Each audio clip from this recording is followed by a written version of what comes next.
Porque a pessoa que vai falar sobre mandamentos bíblicos, ela tem que ler em hebraico, né? Então, de acordo com Levíticos, existe essa questão de falar com mortos, mas para cunhos pessoais, divinatórios também. Se fosse assim, os judeus estavam lascados, porque a primeira coisa que acontece quando o morto morre é conversar e justamente fazer as orações, os brahot em cima dele. Agora, existe o propósito que se faz isso. O propósito de falar com mortos para ganhar dinheiro ou para fins divinatórios é um pouco complicado. Isso eu não faço, né? O nosso oráculo, o nosso meio divinatório não envolve essa questão com mortos, né? São forças cósmicas, são divindades.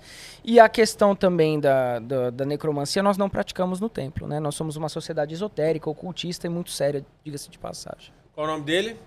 William Andrade. William Andrade. Obrigado, William Andrade. É isso. Troca aqui o... Assim. Foram essas? Tem mais um, que é a Nádia Rosane da Cruz Oliveira. Nádia Rosane. Isso. Para mim?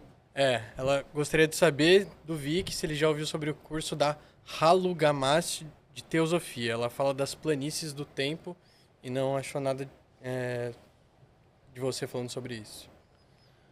Então, eu não conheço muito o trabalho dessa pessoa. Eu conheço a teosofia da Blavatsky, que foi quem começou com a sociedade teosófica, né? E é nela que eu me apoio, me fundamentalizo. E da Lucilena Galvão também, que acho legal você trazer, uma grande expoente da teosofia. Foi em vários podcasts. A teosofia, para situar o pessoal, né? O que é o ocultismo em si? Isso, belíssimo, porque é uma pergunta tão óbvia, mas as pessoas não sabem. Ocultismo, vamos lá. Então, muitos falam, mas não sabem Não nenhum. sabem, as religiões, elas se dividem em duas faces. Exotéricas e esotéricas. Isso desde o começo do mundo, tá? Desde os filósofos e muito além, né? Desde a Babilônia. As religiões exotéricas, elas são feitas para a população. Então a população precisa de um direcionamento espiritual. E é uma população que está trabalhando, é uma população que vive o seu dia a dia de uma maneira automática. Então ela não tem tempo para as grandes verdades. Não são os eruditos. Uma população que precisa só de um discernimento espiritual. Então, para estas pessoas, existem as religiões exotéricas, ou os mistérios, as crenças exotéricas, né? Os mistérios iniciáticos, então a parte esotérica, fica para um público que tem mais capacidade de erudição, que tem mais tempo para estudar, para adquirir essa sabedoria espiritual que não é acessível para todos. Isso desde o começo do mundo. Então o ocultismo tem esse nome não é porque é errado, ou porque é maligno, ou porque é Não é do porque é diabo. oculto no sentido escondido. Não, é oculto porque não é para todos. Entendi. Existem doses de conhecimento que, se você aumenta a dose, na verdade, se você divulga isso de uma maneira aberta, totalmente aberta, pulveriza. Por mais que o Novo Aion existe essa possibilidade das pessoas entenderem mais sobre o ocultismo, se refazerem espiritualmente, não é assim também escancarado. Porque se eu falar mesmo as coisas que eu sei, amanhã ou depois isso aqui vira um caos, porque as pessoas não estão preparadas. Entendi. Então, tem coisas que ficam dentro da Rosa Cruz, da maçonaria, das ordens iniciáticas. E todas as ordens iniciáticas, elas são ecumênicas. Então, por exemplo, no templo, assim como na maçonaria, na Rosa Cruz, na Golden Dawn, na Astron Argento, na OTO, tem pessoas de várias religiões. Então, na maçonaria, por exemplo, nós temos irmãos candomblecistas, budistas, judeus. Tem maçonaria que tem lojas que é mais... O rito adenorinamita, né, por exemplo, ele é mais judaico-cristão. Então, tem pessoas de todas as tradições religiosas nas ordens iniciáticas. No luciferianismo é igual. No ocultismo, em geral, é igual. Então, não é porque você é judeu que você não é bem-vindo no templo. Não, você pode estudar com a gente. Só que você não vai estudar aquilo que você conhece da sua religião. Você vai estudar os mistérios iniciáticos. A parte esotérica, os fundamentos que não são acessíveis para todos. Entendi. Então, basicamente... São sociedades ecumênicas. A questão do ocultismo ou do limitar o quanto todos nós podemos, de repente, sermos expostos a essas informações, é porque, no fundo, corrija-me se eu estiver errado, se de fato... Porque tem que ter meio que, para controlar, doutrinar todo mundo. Ou seja, pessoal, a massa aí acredita nisso aqui. Que tá bom. Que tá bom. Se você souber mais do que isso, anarquia. É anarquia. Entendi. Exato.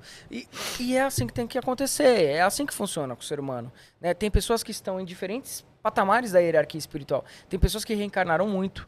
Eu, por exemplo, eu vim com essa missão desde os meus 7 anos de idade. Eu nunca...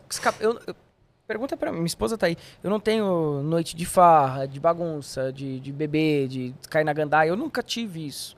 Então, eu já fui desenhado para isso. Tem pessoas que não, tem pessoas que têm os seus, né, quer viver uma vida comum, uma vida ordinária, e não vão ter acesso a esse conhecimento mais exclusivo, não é porque nós somos malignos ou somos manipuladores do conhecimento, é porque ela não está preparada. Ela não tem que viver isso. Como você enxerga regressão? Você acha que existe essa questão? Não acho que deve ser praticado por todo mundo, por exemplo. Virou uma pandemia esse negócio de projeção astral, de apometria, de regressão, de ayahuasca. Tem gente fazendo pelo telefone. Né? Então, tá virando essas correntes New Age de espiritualidade, ela tá sendo colocada aí para todo mundo como se fosse um grande banquete, cada um pega um pedaço e pega só um fractal. E não é assim que funciona, você tem que ser iniciado. Por exemplo, uma iniciação de um verdadeiro ocultista, ele tem que ser iniciado na Kabbalah judaica, ele tem que ser iniciado nos tantras, tem que ser iniciado no yoga. Ele tem uma série de iniciações em várias religiões. Porque os iluminados, né, a gente chama... Sim, a gente o tem esse entendimento termo. de um todo. Os conhecedores da verdade, os ocultistas, eles não têm religião. Nós temos uma religião de base, familiar, tal, mas nós somos movidos pelos saberes secretos, pelos mistérios iniciáticos, pelos conhecimentos esotéricos, não exotéricos. Então, exotérico vem de ta exos. Os gregos diziam muito esse termo. Aquilo que é para todos. Exos, por isso também exposto. Esotérico é aquilo que está para dentro. Então, são preservados nas ordens iniciáticas. Então, o cristianismo tem uma parte esotérica, que os cristãos não sabem. Né? A Rosa Cruz é que trabalha com isso. O budismo também tem um conhecimento esotérico, iniciático, que qualquer pessoa que é budista não tem. Só os monges de alta hierarquia, lá do Tibete, os lamas, por exemplo, que têm acesso ao Bardo Todol, às técnicas de Tantra. Qualquer outra religiosidade. A religiosidade afro, por exemplo. Então tem a parte do candomblé que é exposta, que todo mundo que vai frequentar uma roça de candomblé pode ver, e tem os conhecimentos que são preservados, os conhecimentos esotéricos. Tudo é assim.